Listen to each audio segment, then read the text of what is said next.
There we go. Good morning, good evening, good afternoon, lovely people. This is Marie Alessi with yet another Up Spiral Grief interview. And today I've got the pleasure of introducing you to Laura Kaspo. I've been really looking forward to this interview because I found Laura on Instagram, and Laura is in a very, very similar, if not to say the same field like we play in here. And I love your positive attitude so much that I said, I need to bring you to my audience. I need to have this conversation with you. So without further ado, thank you so much for being here, Laura. Would you do us the honor to introduce yourself to the audience, please? Yes, thanks so much, Marie. And thank you all for tuning in. So excited to be here and talk about not everyone's favorite topic, but definitely a topic that we can do a better job of talking about and getting comfortable with. Yeah. So a little bit about me and my backstory. It's definitely interesting when you are stepping into the space. It can be almost intimidating of how to even start the conversation. So it's so exciting to be part of this group where you're having these conversations and talking about grief and loss. It is something that every single person will be impacted by. So a little introduction about me. I personally experienced the loss of my mother and my brother at a young age and have seen how different grief processes can be very different. The loss of my brother was very different than the loss of my mother. And I quickly realized that there is just not enough resources out there to help us through this process. It's something that completely shakes every part of our life, right? It's not just like one or two parts of our life. It's something that really impacts us. And so the more we can really start to hone in on what it is that's driving some of the different changes in our life and why we might be feeling or experiencing grief in different ways, the sooner we can get even better at getting to know ourselves and reconnecting with our loved ones. So I work one-on-one with clients and also do all sorts of fun stuff talking about grief and loss because it's something I'm so passionate about and love talking about. So I'm so excited to be here today and chat with all of you. Yeah. Thank you so much. We'll definitely delve a little bit deeper into that because everything you just wrapped up so nicely is all like, oh my God. Yeah, it really speaks to my heart. And you and I connected before we went live here, and I heard your entire story, and I was so inspired by how you came through it, because what you said at the beginning is this whole, we do not talk about grief and loss enough. And it is really interesting to say that because we're live streaming into a group of 3,500 people now where we constantly talk about grief and loss, and where it is this ongoing topic. Yet, as the title of our movement here suggests, the loving life after loss, we also talk a lot about the loving life part, the healing. And this, in my opinion, is even less talked about than grief and loss. And I think this is so, so important. And when I connected with you, this is what really stood out for me, that you do have that on your heart as well, that come on, life is there for the living, life is there for loving it, and we can do this despite the grief experience that we have. So with that being said, Laura, can you share a little bit more about your story? You just gave us the wrap up, the nutshell, you lost your brother and your mother, and it's just something where I'm like, can you give us a little bit more detail around that? Because that, in itself, said in one sentence, is such a huge life experience per se, and you had two of them in a rather short time frame. Is that correct? Yes. So I'll dive right into that. Happy to talk about what loss has looked like for me. The first time I really experienced loss was when I first started to process some of my brother's health complications. And I think I note that because anticipatory grief is also real. So even before we experience loss, we can start that grieving process.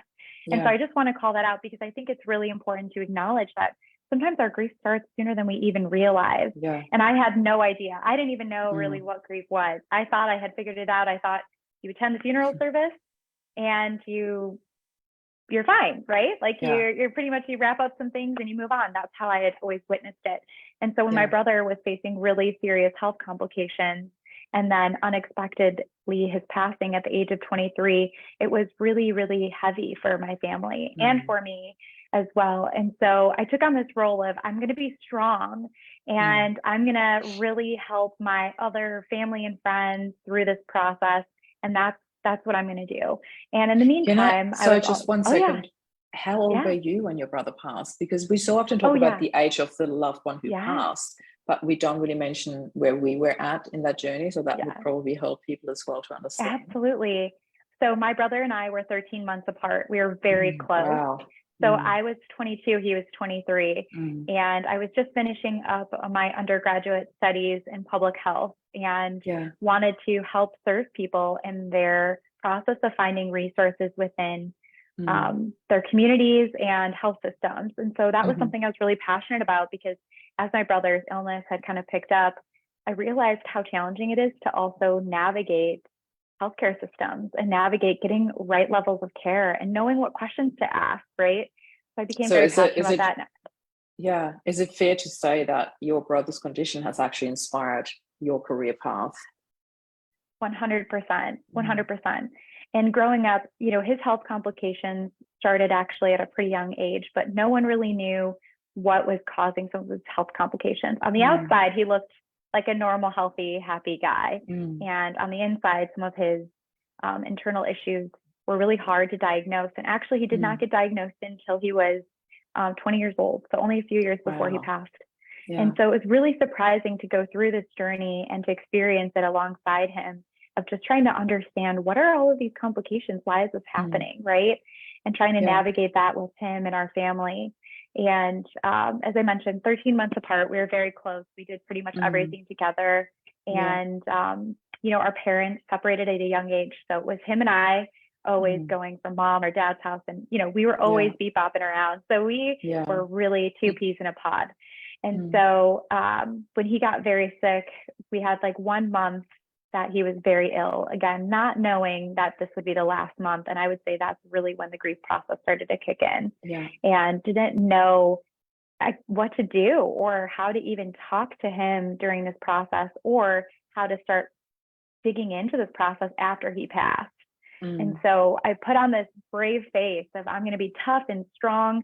And I had tucked my grief away in a nice little shoebox with a nice little bow on it, and tucked it into the back of my closet, and said, what I heard was, put your head down, get back to work. You've got to finish, you know, your studies. And just ran with that idea for years. And I started to see how other coping mechanisms started to show up in my life, where I would actively avoid my grief, where I had to distract myself, keep myself busy, binge watch Netflix shows. And at that time I was at college, so going out and drinking was really common too. So really was channeling my grief in unhealthy coping mechanisms that progressed for a few years, and not even knowing it was really grief that was underneath all of those layers, right? I thought, oh, I'm being strong, I'm being tough, you know, I've got this grief thing. I've got it. I'm moving on. Okay. I've got it all figured out. And a few years later, my mom, at the age of 49, at this point I was 26 and she was 49, and had passed really unexpectedly, and also came as a big shock to not just me, but our family. And I thought, oh, you know what? I've got this grief thing figured out. I've done this before. I kind of know what to expect. And what that process looked like was very different than the process with my brother. It became so challenging to manage. There was no longer this, I'm going to be strong and I can just put my head down and get back to work. All of the grief that I had not dealt with my brother came rushing back. So I had layers of grief just showing up, and I had no idea what to do. And it started impacting my life in a lot of different ways. I was very into my early career working for a hospital system, and was challenging even to wake up and go to work. I was not seeing my friends. And at the time, my boyfriend, who's now my husband, was, you know, arguing regularly, which is not something we had normally done. And I was doing these outbursts of, I didn't even know that I had needs for my grief that I wasn't taking care of. I thought, oh, well, I figured this grief thing out before. I just have to keep working and keep going and it'll be fine. But I was trying to hold all these pieces together and it wasn't working anymore. I really want to highlight two things that you said here that really stood out for me. And I think that you and I, Laura, because we work in this space on a daily basis, sometimes we we come up with things, and you just came out with a couple of golden nuggets that are so normal for us because we talk about it all the time, but I really want to highlight this here. One of the things that you said was, I had no idea what to do with that.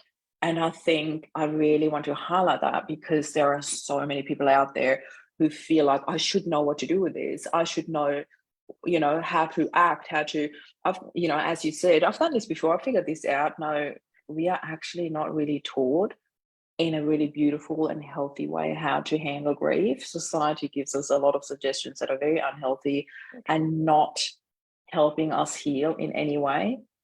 So there, all this, what you said, the putting it in a little box and putting a ribbon on it and tucking it away nicely for whenever.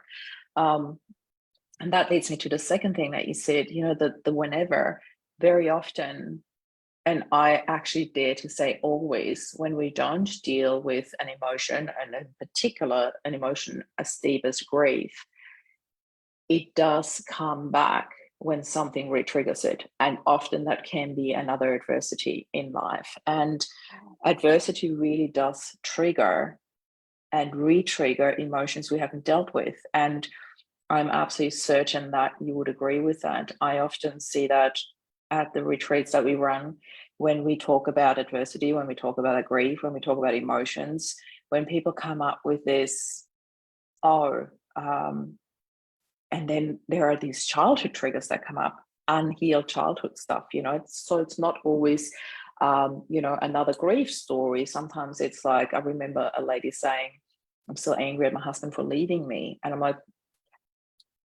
your husband didn't leave you, he died. A different intention here, very different intention, same outcome maybe, but different intention.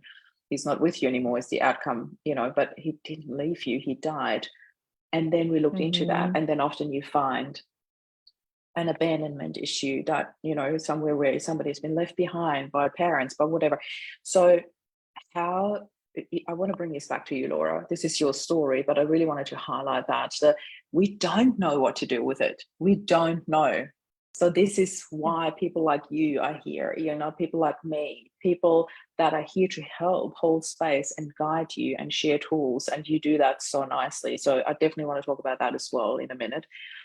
But the whole, if you don't deal with it, it will come back to you. So back to your story, when you had all these layers coming back to you, where you're like, whoa, hold on, there's all this avalanche of emotion coming towards you.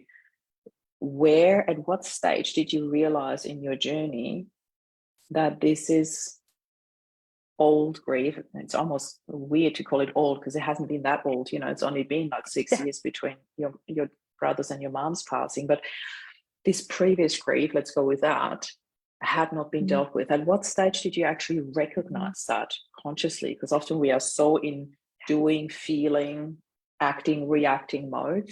Where did that understanding kick in for you? Absolutely. And I think it's such a good point. We go into this fight or flight type of mode, right? Where we're just being reactive, or maybe we're frozen. And for me, I was kind of in both of flight and flight. So I just say flight and flight. You know what I mean? I get it, and freeze. Flight and freeze mode of where I was so stuck. I just felt so stuck. And then I would go into these flight modes where I felt like I needed to do something, or it would just outburst in different ways. And the way that it was outbursting for me was for some of the people closest to me. I was really struggling, but I was fine. I just kept saying, I'm fine. I've got this. Remember, I've got this whole grief thing figured out. I've done this before.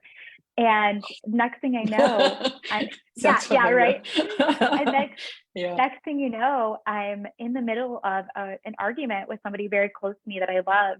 And they just stopped the conversation and they said, I love you. And I think a lot of this that's coming out has nothing to do with what we're arguing about right now. I think there's a lot more going on with you, and I care about you. And I hope that you can maybe get some help, some outside sources, not me, because I cannot do this for you. And I respect them so much for saying, I can't be that, I can't hold that space for you, but I want to help you find that space. And that was such a powerful moment. Incredible. Yeah.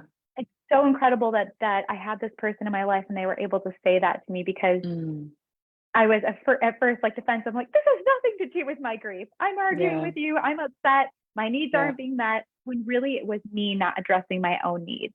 At the time, it was just coming out as outbursts in different ways where I would just break down in crying sessions alone. And I felt so stuck of just, I don't even know what to do. And I just went through the motions every day. Okay, I have to get out of bed. I have to wash my face. I have to put on my work clothes. I have to go to work. I have to come home, and just stuck to this routine that really wasn't working anymore, but I just kept trying. Right. And so I was like stuck in this cycle of trying to fit back into somebody who you trying were to fit not back. anymore. Yes. Trying to fit back into who someone I wasn't anymore. I was having these outbursts because I was not understanding what was happening to me internally.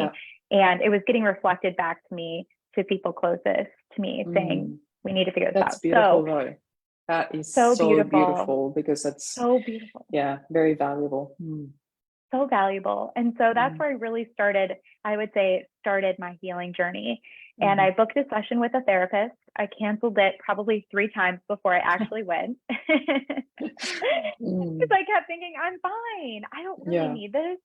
And so I showed up to the therapist's office, and I'll never forget, I walked into her door and she brought me into her room, and I sat down on the couch and I didn't even say anything. I just started crying. And it was like just downpour. And I was like, I don't even know why I'm crying right now. And it was just because I had that space. It wasn't necessarily about the person or what we were going to talk about. It was This is again highlighting here the magic of holding space. You know, when you are sitting in that space that somebody holds so strongly for you. Incredible. It was absolutely incredible. And I did therapy for a little bit, and I found some good tools, but I would often leave sessions feeling a little bit more lost and honestly a little bit more confused. And, you know, I thought every time I would leave a session, I'm like, oh, now I have to hold on and wait for our next session to know what to do next. And I just felt like I wasn't getting everything I needed. It was really helpful to look at the past and digest that. And I also attended some group support, which I found so valuable, to connect with others, just like we are right now, to just hear and know, okay, I'm not alone. This is really real. And my grief is it helps validate, like, what I'm experiencing is really real, and that this is affecting, and this is like something we need to sit with for a little bit and unpack in different ways. And then I came across a grief coach and started working with her, and it completely changed my life. We started really breaking down layers that I had built for so long in grief. And I always describe it as like one big onion, and our grief is like an onion. And so once we start to understand some of the layers, you know, why is grief showing up for me in this particular way? You know, why am I really angry? Why am I guilty? Why am I feeling guilt? Why am I feeling, you know, you're getting curious about what it is that's showing up for you in your grief process. That was when the magic started to happen for me. And I'm forever grateful for getting that kind of support and understanding, not just the grief, but it helped me understand me and reconnect with me and my loved ones in a way that felt so powerful and meaningful, and things I still use to this day, right? We are now, it's been 9 years since my brother has passed, and about 5 years since my mom had passed. And these are tools I still use every single day almost. Wow. So they're so powerful. I hear you. It's incredible when you have tools that you can use on a daily basis and don't have to wait from therapy session to therapy session. Coming back to that, though, to wrap this up, what would you say, if you can pinpoint it, are the main differences for you between the grief coaching and the therapy from the receiving end, not from the giving, but from the receiving end? Because I know that you moved into that space now, but when you think back of when you were sitting in those sessions, what was the difference for you? The main differences that really made it worthwhile, where you're like, wow, this is what I needed. So for my experience, the therapist I was working with had never experienced grief herself. And I think it was a challenge to connect and explain when I would have outbursts or have specific things I wanted to talk about that were really much more like the loss specific. I just felt like it was challenging to connect and really understand. I tried a couple of other therapists too, and I thought it was really helpful. Each one brought different value and had different perspectives, which I thought was so great. But the biggest thing was walking out of those sessions and feeling even more lost and a little bit more confused. And then I'd just be waiting for the next session, kind of unclear on what to do. Some of them would do some level of homework. But for me, I'm a person that works really good with frameworks and tools and a little bit of homework. I'm not saying like, let's do a whole project overnight type of homework, right?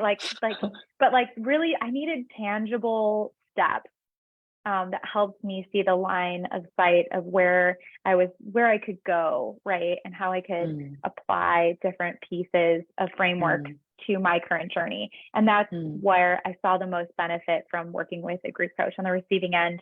She gave me a very specific framework that I worked through. So, you know, we had 3 different phases that we worked through and that I do in my practice now, but it's like really bringing awareness and not being self-judgmental for how you're feeling. I think that that's so huge, and being able to get, you know, confident, like, okay, I'm taking the right action steps. You know, sometimes I think when we're in our grief too, we can think, am I going crazy? Is this normal? Is this actually like, and it's like validating and having that awareness and starting to gain that awareness. And then the phase 2 is really peeling back those layers that I was talking about, really understanding why different parts of grief are showing up for you. So then you go, oh, that's why I'm feeling guilty.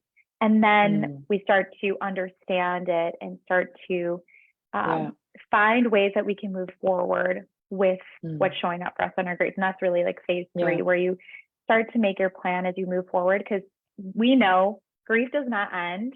It's really love for our people. And it's just how we start to carry that differently. And so when I went through this framework, it put into perspective, okay, this is where I'm going.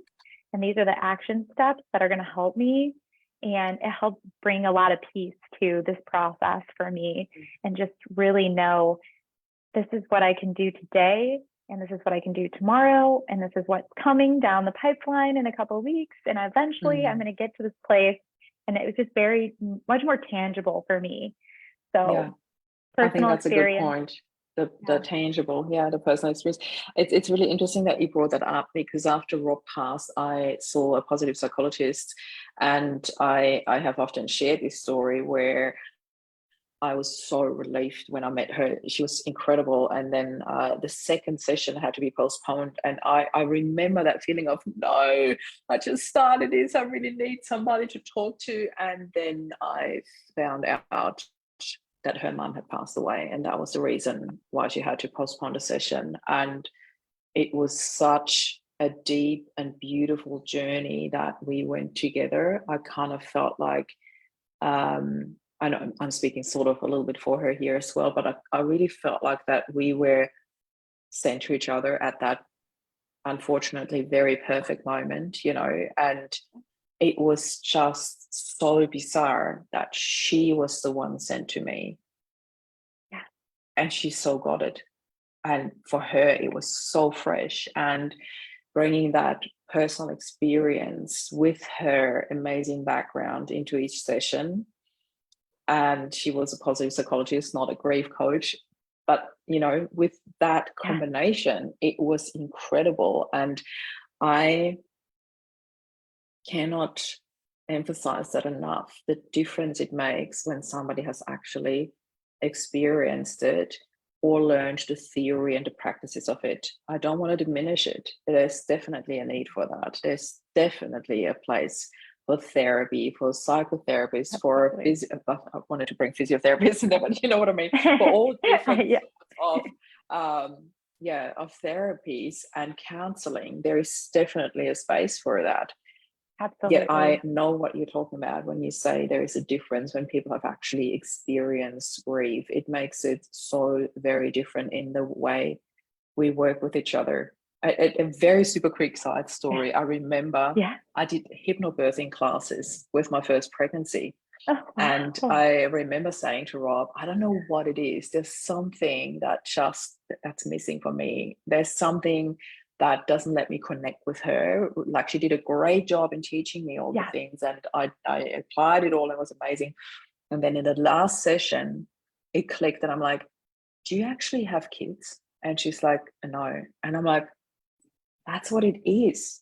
She's teaching me something, and she's never in her life given birth. And I'm like, how on earth, and why would you even, a completely different story, and I don't want to go into detail, but I could sense it and I couldn't put my finger to it. I didn't know what it was until I asked her that. I said, do you actually have kids on your own? And she said, no, I never had kids. And I'm like, wow.